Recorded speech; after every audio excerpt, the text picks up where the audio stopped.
Hello, my dear students, and welcome back. It's your favorite tutor uncle here, and I know, exams are just around the corner. Maths can sometimes feel a little tricky, right? But listen, bilkul tension nahi lena. Don't you worry one bit. Today, we're going to tackle fractions, and I promise you, by the end of this, you'll see how simple and fun they really are. Ready? Chalo, let's begin. Okay, so imagine this. Mummy makes one hot, yummy roti, but you and your brother are both super hungry. How do we share it fairly so there are no fights? Simple, right? You divide it into equal parts. And that, my friends, is exactly what fractions are all about. Just fair and equal sharing. So, here's our game plan for today. We'll start with our roti story, then we'll learn about the building blocks of fractions. After that, we'll check out mixed fractions, see how some fractions can be magical lookalikes, and finally, figure out how to tell which one is bigger. By the end, you'll be all set for your exams. All right, first up, the roti story. Just remember this one simple thing. Fractions are all about equal shares of a whole thing. That whole could be a roti, a pizza, a chocolate bar, anything at all. But the most important word, the key word, is always equal. Let's break it down. You have one roti and two children.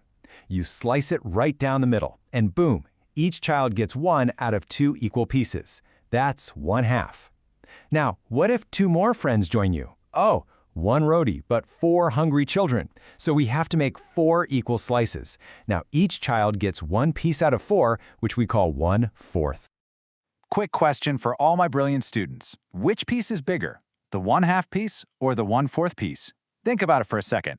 Of course, the 1/2 is much bigger. It's a simple idea, really. The fewer people you share with, the bigger your share is. So always remember, 1/2 is way greater than 1/4. Okay, now that you've got the basics, let's talk about the secret ingredient of all fractions. It's something we call fractional units. You can think of these as the basic Lego bricks we use to build any fraction we want. So what is a fractional unit? It's just one of those equal parts. So if you cut a cake into 5 equal slices, just one single slice is the fractional unit. We call it 1/5. If you cut it into 8 pieces, the fractional unit is 1/8. It's that one single basic piece. Simple, isn't it? Now here's a golden rule that sometimes tricks people. We see a big number like 9 in the fraction 1/9, and we think, oh, that must be a big value. But actually it's the total opposite. The bigger the number at the bottom, the more pieces you've cut the whole into, which means each piece is smaller. Sharing a pizza with 9 people gives you a much smaller slice than sharing with just 5. So 1/9 is actually smaller than 1/5. Okay, time for the 2 most important words in fractions, numerator and denominator. The denominator is the number that's down below. Just remember D for down. It tells you the total number of equal parts the whole is divided into. The numerator is up on top, and it tells you how many of those parts you actually have. So in 5/6, it means the roti is cut into 6 equal pieces, and you have 5 of them. Wow, that's a lot of roti.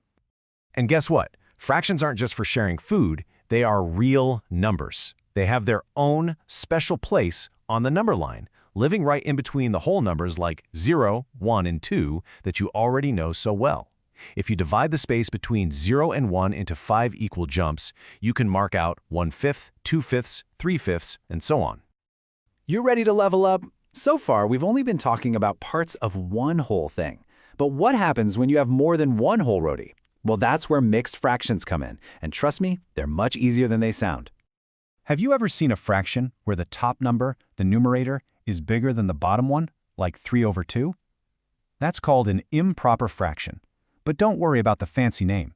It simply means you have more than one whole thing. So if you have 3/2, it means you have 3 half pieces. 2 of those halves make one whole roti, with 1/2 left over. So how do we write this properly? We write it as a mixed fraction. Let's try converting 8/3. It's easy. Just divide 8 by 3. You get 2, right? And what's the remainder? It's 2.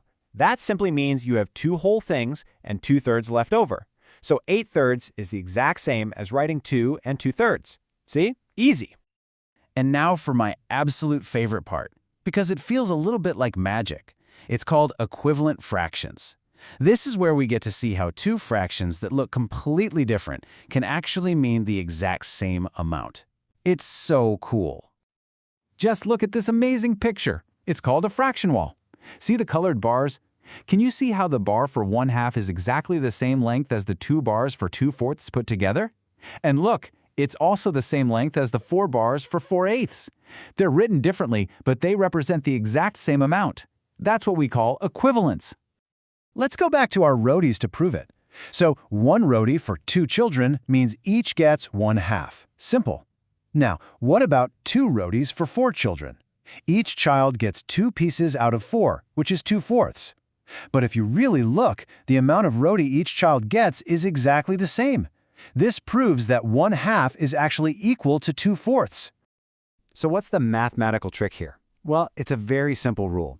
To find an equivalent fraction, all you have to do is multiply or divide both the top and bottom numbers by the exact same number.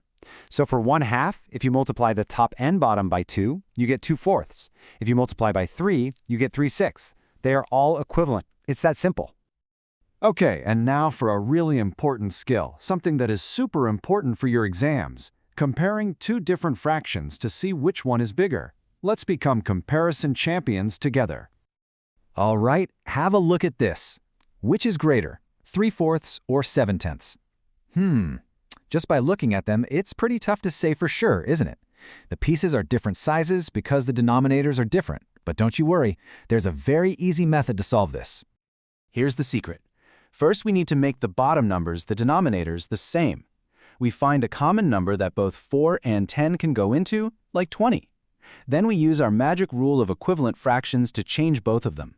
So 3/4 becomes 15/20 and 7/10 becomes 14/20. And now the problem is super easy.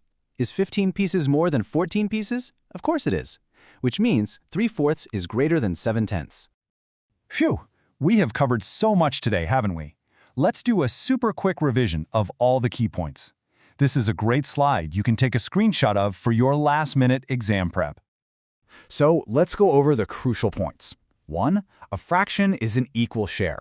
2. Denominator is down, it's the total parts. 3. Numerator is up, it's the parts we have.